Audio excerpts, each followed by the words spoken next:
A reading from 2 Samuel chapter 17. Not long after that, Ahithophel said to Absalom, "Let me choose 12,000 men, and tonight I will set out after David. I will attack him while he is tired and discouraged. He will be frightened and all his men will run away. I will kill only the king and then bring back all his men to you like a bride returning to her husband. You want to kill only one man. The rest of the people will be safe." This seemed like good advice to Absalom and all the Israelite leaders.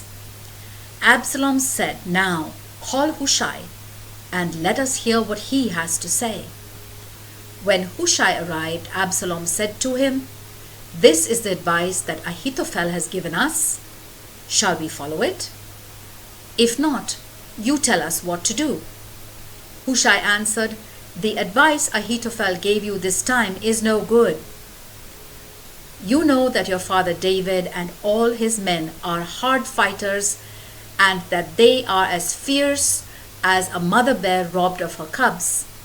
Your father is an experienced soldier and does not stay with his men at night.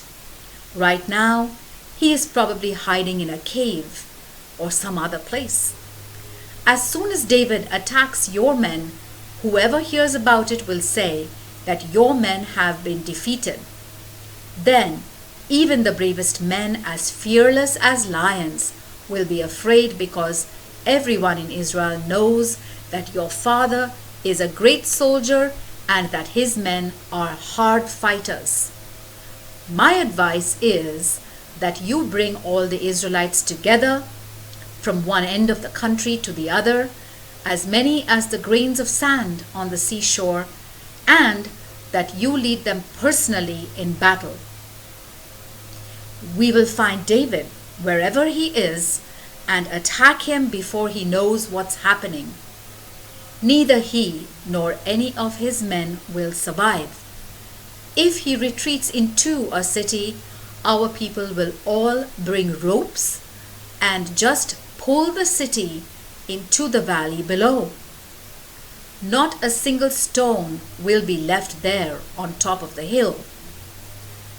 Absalom and all the Israelites said, "Hushai's advice is better than Ahithophel's." The Lord had decided that Ahithophel's good advice would not be followed, so that disaster would come on Absalom.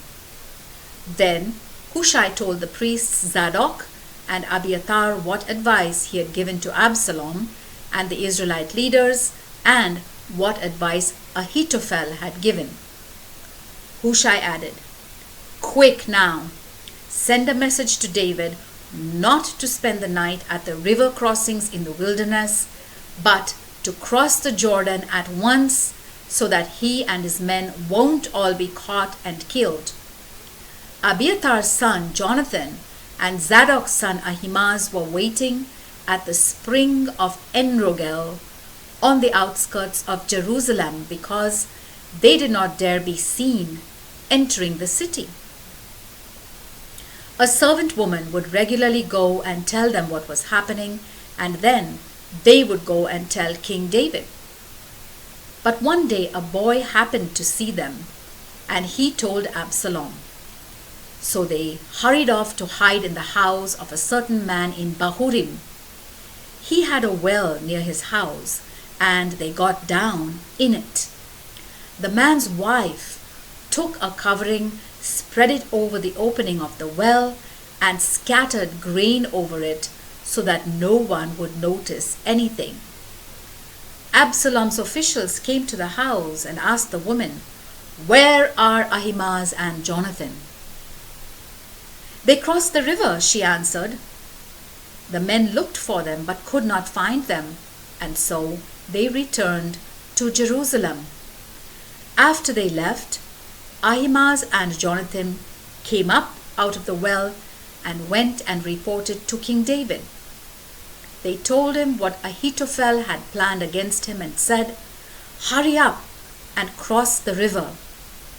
So David and his men started crossing the Jordan, and by daybreak they had all gone across. When Ahithophel saw that his advice had not been followed, he saddled his donkey and went back to his hometown. After putting his affairs in order, he hanged himself. He was buried in the family grave. David had reached the town of Mahanaim by the time Absalom and the Israelites had crossed the Jordan. Absalom had put Amasa in command of the army in the place of Joab.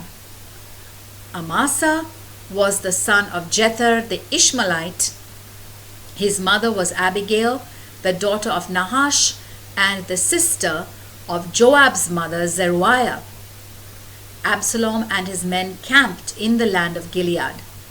When David arrived at Mahanaim, he was met by Shobi, son of Nahash, from the city of Rabbah in Ammon, and by Machir, son of Amiel, from Lodebar, and by Barzillai from Rogelim in Gilead.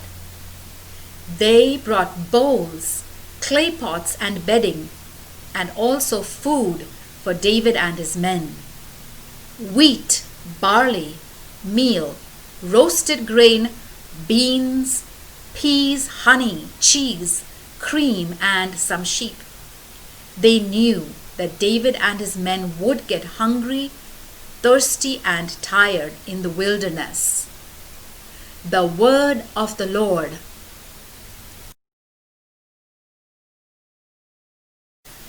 A reading from 2 Samuel chapter 18. King David brought all his men together, divided them into units of 1,000 and of 100, and placed officers in command of them. Then he sent them out in 3 groups, with Joab and Joab's brother Abishai and Ittai from Gath, each in command of a group. And the king said to his men, "I will go with you myself." "You mustn't go with us," they answered. "It won't make any difference to the enemy if the rest of us turn and run, or even if half of us are killed, but you are worth 10,000 of us. It would be better if you stay here in the city and send us help." "I will do whatever you think best," the king answered. Then he stood by the side of the gate as his men marched out, in units of 1,000 and of 100. He gave orders to Joab, Abishai, and Ittai, "For my sake, don't harm the young man Absalom." And all the troops heard David give this command to his officers. David's army went out into the countryside and fought the Israelites in Ephraim forest. The Israelites were defeated by David's men. It was a terrible defeat, with 20,000 men killed that day. The fighting spread over the countryside, and more men died in the forest than were killed in battle. Suddenly, Absalom met some of David's men. Absalom was riding a mule, and as it went under a large oak tree, Absalom's head got caught in the branches. The mule ran on, and Absalom was left hanging in mid-air. One of David's men saw him and reported to Joab, "Sir, I saw Absalom hanging in an oak tree." Joab answered, "If you saw him, why didn't you kill him on the spot? I myself would have given you 10 pieces of silver and a belt." But the man answered, "Even if you gave me 1,000 pieces of silver, I wouldn't lift a finger against the king's son. We all heard the king's command, you and Abishai and Ittai. For my sake, don't harm the young man Absalom. But if I had disobeyed the king and killed Absalom, the king would have heard about it. He hears about everything, and you would not have defended me." "I'm not going to waste any more time with you," Joab said. He took 3 spears and plunged them into Absalom's chest, while he was still alive, hanging in the oak tree. Then 10 of Joab's soldiers closed in on Absalom and finished killing him. Joab had the trumpet blown to stop the fighting, and his troops came back from pursuing the Israelites. They took Absalom's body, threw it into a deep pit in the forest, and covered it with a huge pile of stones. All the Israelites fled to their own hometowns. During his lifetime, Absalom had built a monument for himself in King's Valley because he had no son to keep his name alive. So he named it after himself, and to this day it is known as Absalom's monument. Then Ahimaaz, son of Zadok, said to Joab, "Let me run to the king with the good news that the Lord has saved him from his enemies." "No," Joab said. "Today you will not take any good news. Some other day you may do so, but not today, for the king's son is dead." Then he said to his Ethiopian slave, "Go and tell the king what you have seen." The slave bowed and ran off. Ahimaaz insisted, "I don't care what happens. Please let me take the news also." "Why do you want to do it, my son?" Joab asked. "You will get no reward for it." "Whatever happens," Ahimaaz said again, "I want to go." "Then go," Joab said. So Ahimaaz ran off down the road through the Jordan Valley, and soon he passed the slave. David was sitting in the space between the inner and outer gates of the city. The lookout went up to the top of the wall and stood on the roof of the gateway. He looked out and saw a man running alone. He called down and told the king, and the king said, "If he is alone, he is bringing good news." The runner kept coming closer. Then the lookout saw another man running alone, and he called down to the gatekeeper, "Look, there's another man running." The king answered, "This one also is bringing good news." The lookout said, "I can see that the first man runs like Ahimaaz." "He's a good man," the king said, "and he is bringing good news." Ahimaaz called out a greeting to the king, threw himself down to the ground before him, and said, "Praise the Lord your God, who has given you victory over the men who rebelled against your majesty." "Is the young man Absalom all right?" the king asked.